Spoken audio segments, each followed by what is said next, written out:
A paz do Senhor, queridos. Estamos iniciando mais um podcast de seu canal EBD Fácil e Motivadora.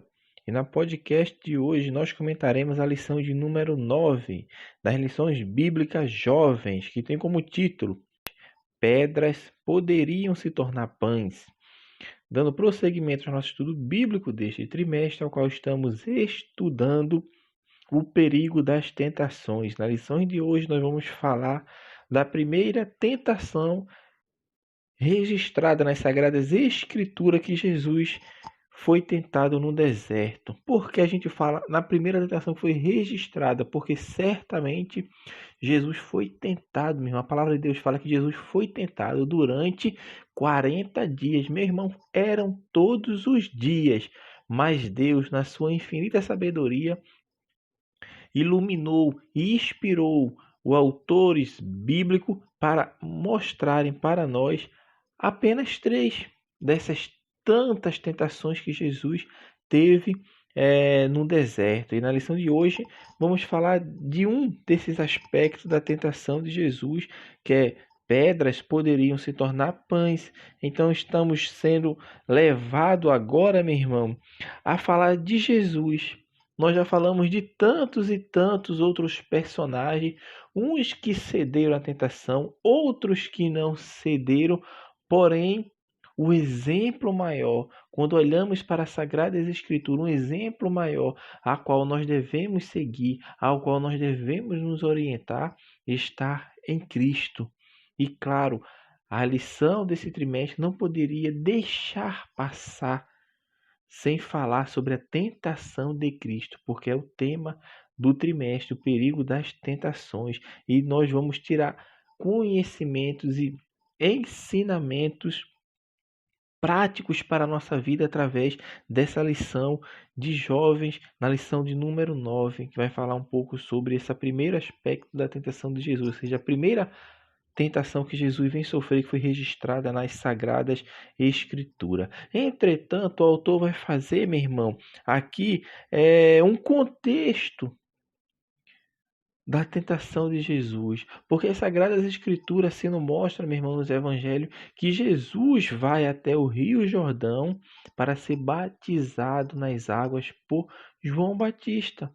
E é o que ele faz, ele vai até João Batista e entra na água para ser batizado. E João, sabendo quem era que estava ali, porque isso já foi anunciado anteriormente a João, porque isso, meus amados irmãos, como nós estamos falando, é o que está registrado nas Sagradas Escrituras. O livro de João, não João Batista, que João Batista não escreveu o livro, e se escreveu, Deus não colocou para. Mas certamente João Batista não escreveu o livro, mas João, o apóstolo de Cristo, ele escreve em seu evangelho, no capítulo 1, versículo 32 e 33, que João Batista iria saber, porque João Batista fala: aquele que me mandou batizar em água, ele também me disse que sobre aquele que eu ver descer o Espírito e sobre ele repousar, esse é o que vai batizar com o Espírito Santo. João Batista prossegue. E eu vi e tenho testificado que este é o Filho de Deus. Aqui é um testemunho que João Batista dá de Cristo, porque quando Cristo é batizado, meu irmão, ele está orando e naquele momento de oração o céu se abre. O céu se abre, desce o Espírito Santo em forma corpórea de pomba e repousa sobre Cristo, porque Cristo recebe a unção do Espírito Santo e uma voz do céu fala: este é o meu filho amado em quem eu tenho comprazido, ou em quem eu tenho prazer. Era Jesus. Jesus é batizado nas águas, Jesus recebe a unção do Espírito Santo e agora ele está cheio do Espírito Santo. Então é dentro desse contexto que Jesus é pego, no caso, ele sai daquele lugar porque ele é conduzido pelo Espírito Santo ao deserto. É o que a palavra de Deus nos fala, que ele é batizado, ele recebe publicamente o reconhecimento do Pai e do Espírito Santo na hora do batismo. E o Espírito pega Cristo e o conduz ao deserto. Ele é levado pelo Espírito ao deserto, meu irmão. Jesus não foi para o deserto por sua conta própria. Jesus não foi para o deserto porque ele agiu por impulso que veio na mente dele de ir para o deserto. Nem desrespeitou a vontade de Deus. Ele foi conduzido pelo Espírito e o Espírito levou ele para um lugar ermo. Lugar de solidão, lugar afastado, longe de tudo, onde havia carência das coisas que viriam a suprir as suas necessidades físicas. Mas ele foi conduzido pelo Espírito. E quando o crente está cheio do Espírito, ele sabe que o Espírito Santo conduz ele porque vai cuidar dele. Porque isso é que a palavra de Deus nos fala, que com a tentação também ele nos dará o escape. E Cristo é conduzido para o deserto e passa ali 40 dias sendo tentado, como eu falei anteriormente, praticamente, e acredito que todos os dias, e se não em todo momento. Mas passados esses 40 dias, já acabando esse período, porque a palavra de Deus fala bem claro que passados os 40 dias, Jesus teve fome. Jesus teve fome. Mas ele passou por um momento, meu irmão, foram 40 dias de jejum. Observe como a palavra de Deus nos traz ensinamentos práticos para a nossa vida. Jesus foi batizado em águas, recebeu a unção do Espírito Santo, foi conduzido pelo Espírito ao deserto, jejuou e orou durante 40 dias e depois ele teve fome.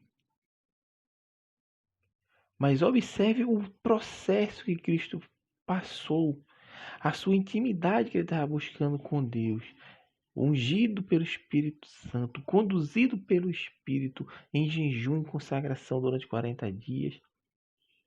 Muitos crentes acham porque fazem isso não vão sofrer tentação, não vão sofrer com as sutilezas do inimigo sobre a sua vida, porque ele acha que ele é o crentão, que orou, jejuou, foi ungido pelo Espírito Santo, conduzido pelo Espírito Santo, acha que não vai estar isento de sofrer tentações, de sofrer tribulações, mas aqui nós estamos vendo o contrário, porque Cristo foi tentado. Foi tentado porque a função do inimigo é essa, meu irmão. Uma das, é tentar nos derrubar, nos tirar da presença de Deus.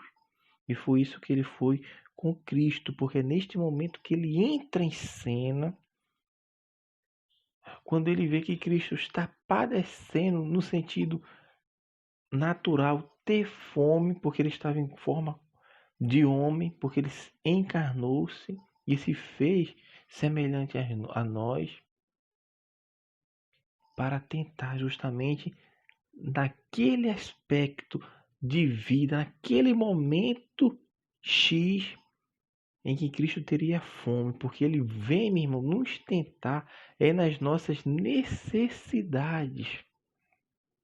Qual era a necessidade de Cristo naquele momento que a palavra de Deus fala que Cristo teve fome? A necessidade dele era ter uma comida, um prato de comer. E foi justamente neste momento, meu irmão, nós já falamos sobre isso em lições anteriores.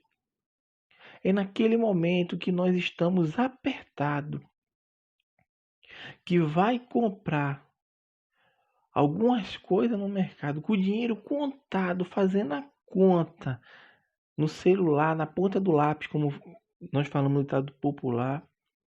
E é justamente nesse momento, quando você vai pagar, o troco vem errado para você, porque vem a mais. Porque é naquela necessidade ali que o inimigo vai agir. E sabe o que você vai pensar já na sua mente? E com esse dinheiro dá para eu comprar já isso e aquilo mais. Mas o troco que você recebeu foi errado. Era para ser menos do que você recebeu. É nesse momento que o inimigo está agindo. Está agindo no momento de necessidade. Estou passando por um aperto, meu irmão, no sentido sentimental. Ah, como eu queria ter um jovem, uma jovem. Neste momento que o inimigo vai, não tenha dúvida disso, trazer alguém que não é alinhado com a palavra de Deus, que não segue os caminhos de Deus para a sua vida. Vai vir como um cordeiro, como uma cordeirinha, mas é um lobo, uma loba, querendo devorar.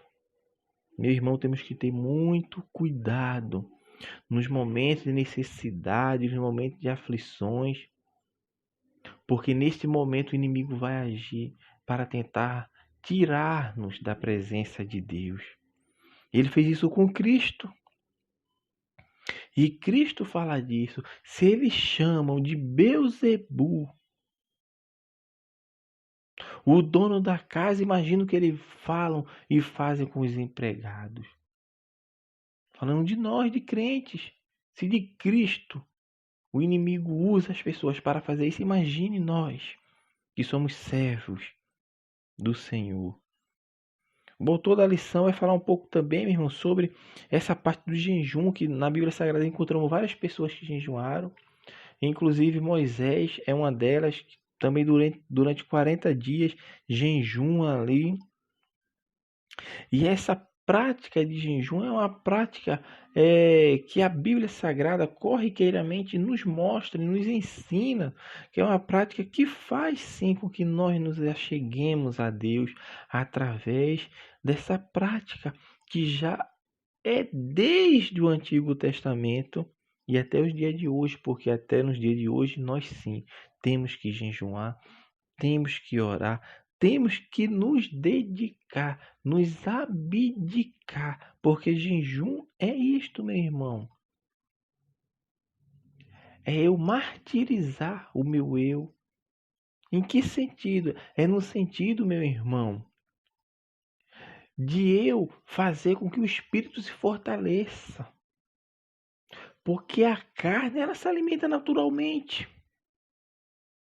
Você bebe água todo dia, você vai se alimentar, você vai comer. A partir do momento que eu faço um jejum, ou seja, me privo de alimentação, me privo por um momento, eu estou mostrando que eu tenho o domínio sobre o meu corpo, ou seja, sobre as minhas necessidades vitais. Você está alimentando o seu espírito, ou seja, você está martirizando o seu corpo vil. Porque nós estamos em um corpo suscetível ao pecado, à tentação, a fazer coisas que desagradam a Deus. Mas a partir do momento que o homem começa a jejuar, começa a se privar, porque jejum é isso, se privar das nossas necessidades por um período de tempo, nós estamos mostrando que nós temos o domínio sobre a nossa natureza, sobre as nossas necessidades como humanos. E isso nos aproxima de Deus, porque nós estamos agora fortificando o espírito de cada um de nós, alimentando através dessa prática que deve sim ser ensinada, deve sim ser praticada dentro da igreja. Mas não necessariamente eu preciso estar na igreja para fazer um jejum. Eu posso fazer um jejum na minha casa, no meu trabalho, porque jejum é esse período que eu me abdico de alimentos. O autor vai prosseguir falando no segundo tópico sobre a chegada do inimigo. Nós até já falamos que o inimigo vai chegar em cena, porque Jesus teve fome quando passa os 40 dias. E o inimigo vem agir nessa necessidade humana mesmo. Qual é a necessidade que Cristo tinha ali naquele momento? Se alimentar. E o inimigo vem e age justamente na necessidade humana. E o que é que ele diz? Transforma essas pedras em pão. Mas observe a frase inicial que ele fala: se tu és o Filho de Deus. Olha como ele lança a dúvida. Cristo, meu irmão, saiu do batismo de João e foi para o deserto, conduzido pelo Espírito Santo. Mas lá no Rio Jordão, assim nos fala a palavra de Deus, que Deus fala dos altos céus: este é meu filho amado. Olha agora a tentação do inimigo. Se tu és filho de Deus, essa é a tática do inimigo, é jogar a semente da dúvida na mente. Deus já falou, você já ouviu, já foi conduzido pelo Espírito. Mas o inimigo é sujo, meu irmão.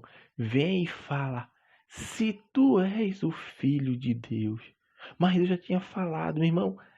É uma lição tremenda. A quem nós estamos dando ouvido? Deus fala conosco. Deus fala claramente aos nossos corações. Mas o inimigo vem e lança a dúvida. Foi o que aconteceu com Eva e Adão. Deus falou: não comerás da árvore do conhecimento do bem e do mal. Porque se você comer, vai ter consequências. Vocês vão morrer, certamente vocês vão morrer. E o inimigo veio e lança a dúvida. E com Jesus foi a mesma coisa. E comigo e com você é a mesma coisa, meu irmão. Ele lança a dúvida: se tu és o Filho de Deus, transforma essas pedras em pães. Ele pega um elemento natural e faz para Cristo transformar em um outro elemento, agora para suprir suas necessidades. É pecado suprir nossa necessidade? Não. Mas nesse momento seria, porque Cristo estaria agindo em benefício próprio, em detrimento da obediência a Deus. E Satanás vem isso, coloca à prova a fome de Cristo, colocando a sua em xeque a sua natureza divina. E que ele fala: se tu és filho de Deus, transforma essas pedras em pão. Porque ele lança a dúvida, mas Cristo, meu irmão, ele estava alimentado da palavra. E ele vai usar justamente a palavra, porque ele era Deus. Ele é Deus. Mas vamos falar na condição, ele encarnado, ele era Deus, 100% homem, 100% Deus. Na condição de Cristo encarnado, ele era Deus, 100% Deus, 100% homem. E ele poderia usar as prerrogativas divinas dele e fazer com que suas necessidades fossem supridas.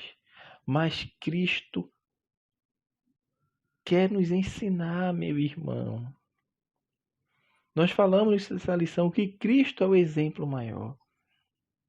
E Cristo vai usar justamente aquilo que está disponível para todo crente aqui na terra. E o que é que está disponível para todo crente aqui na terra? A palavra de Deus. É como se Cristo estivesse olhando para nós e dizendo: você é capaz de resistir à tentação.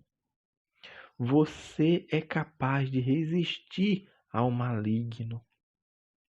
Você é capaz de não ceder, porque você tem a palavra de Deus e foi isso que Cristo usou. É como se Cristo estivesse falando para nós, meu irmão, que Ele usou a palavra. Não precisou usar as prerrogativas de Deus, porque Ele era Deus. Mas Ele deixou o exemplo maior para nós, que é a palavra. Ele foi pela palavra. E foi essa resposta que ele usa, que nem só de pão viverá o homem, mas de toda palavra que sai da boca do Senhor, fazendo alusão ao povo de Deus que estava sendo alimentado no deserto pelo maná que Deus fazia todo dia pela manhã nas campinas aparecer. Era o orvalho. Não tem um orvalho? Quem já morou em sítio, quem mora em área onde tem grama, e num momentinho de à noite para o dia, a grama fica molhadinha, porque é o orvalho da noite. Não choveu, mas foi o orvalho. E esse orvalho que caía, vinha todo dia pela manhã, era o alimento, não a água no caso, mas o milagre que Deus fazia. O maná do céu. E o maná significa isso. Maná significa que é isso? O que é isso? O que é isso?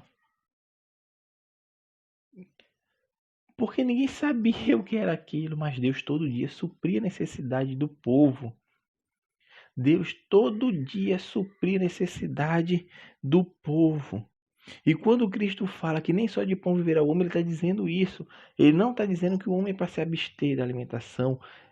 Definitivamente, ele está dizendo que o ser humano, além de precisar de suprir suas necessidades físicas, por isso ele diz, nem só de pão, mas de toda a palavra. Ele precisa do alimento espiritual. E esse alimento espiritual está na palavra de Deus.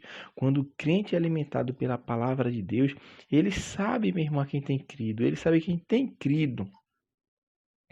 E Cristo usa essa passagem das Sagradas Escrituras, onde o povo de Deus viveu sendo alimentado pelo Senhor. Viveram alimentado pelo Senhor? Claro, viveram sim. Mas o que está me enxergando aqui, que Cristo estava dizendo, eles foram mantidos vivos porque Deus prometeu levar eles à terra prometida. Era a palavra que saiu da boca do Senhor. Cristo está dizendo, assim como eles viveram lá, nós temos que viver hoje. Eles foram alimentados fisicamente, mas a palavra que alimentava, que trazia esperança para eles, era a palavra que Deus tinha falado para eles, que eles iriam herdar a terra prometida. Ou seja, eles tinham que confiar na palavra, porque o que levou eles a fazer isso é que eles viveriam de toda a palavra, e como eles viveram de toda a palavra que saiu da boca de Deus, porque Deus falou, meu irmão, que nem só de pão viverá o homem. Agora Cristo usa, fazendo alusão a essa trajetória de 40 anos do povo no deserto sendo alimentado por Deus. Mas nem só de pão eles viviam, mas eles viviam da palavra que saía da boca de Deus, que era transmitida ao povo. E Cristo usa justamente isso, usa a palavra. Então essa lição é maravilhosíssima, meu irmão, com esses ensinamentos que nós passamos para os irmãos, que é riquíssimo de lições práticas para fazer-nos refletir quanto à necessidade de estarmos diante de Deus, meu irmão. Quanto à necessidade de sabermos manejar bem a palavra de Deus, porque Cristo, a lição maior que eu vejo nessa lição é isso, meu irmão. Cristo estava olhando para nós e dizendo, você é capaz de resistir à tentação através da palavra. Eu não usei das minhas prerrogativas como Deus, porque eu poderia usar. Mas Cristo é o exemplo maior e está ensinando isso, que usou a palavra, mostrando que que somos capazes de resistir à tentação, se tivermos a palavra guardada em nosso coração e sabendo a usar de maneira correta, porque Cristo usou sim de maneira correta. Nas próximas lições nós vamos ver como o inimigo também usou a palavra. Mas nós temos que ter a palavra, entendê-la e aplicá-la de maneira correta, porque já diz o ditado popular, assim como o bisturi na mão de um mau médico pode causar desgraça, assim a Bíblia Sagrada na mão de pessoas mal intencionadas, mal instruídas, mal ensinadas também pode acontecer. O médico tem que estudar para fazer qualquer tipo de cirurgia. E porque o crente não tem que estudar a palavra, não tem que buscar conhecimento, meu irmão, se estamos lidando com vida. E o nosso cargo está uma coisa bem maior ainda, porque nós estamos falando aqui de salvação eterna. Então que possamos meditar nessa lição de número 9. Pedras poderiam se tornar pães. Que Deus abençoe os irmãos e até a nossa próxima podcast do seu canal EBD Face Motivadora. Que Deus abençoe os irmãos e continue conosco, nos acompanhando e nos seguindo. E você que chegou até aqui, deixe o seu joinha, curta, compartilhe o nosso vídeo em nome de Jesus. Deus abençoe os irmãos e até a nossa próxima aula, se assim o Senhor permitir.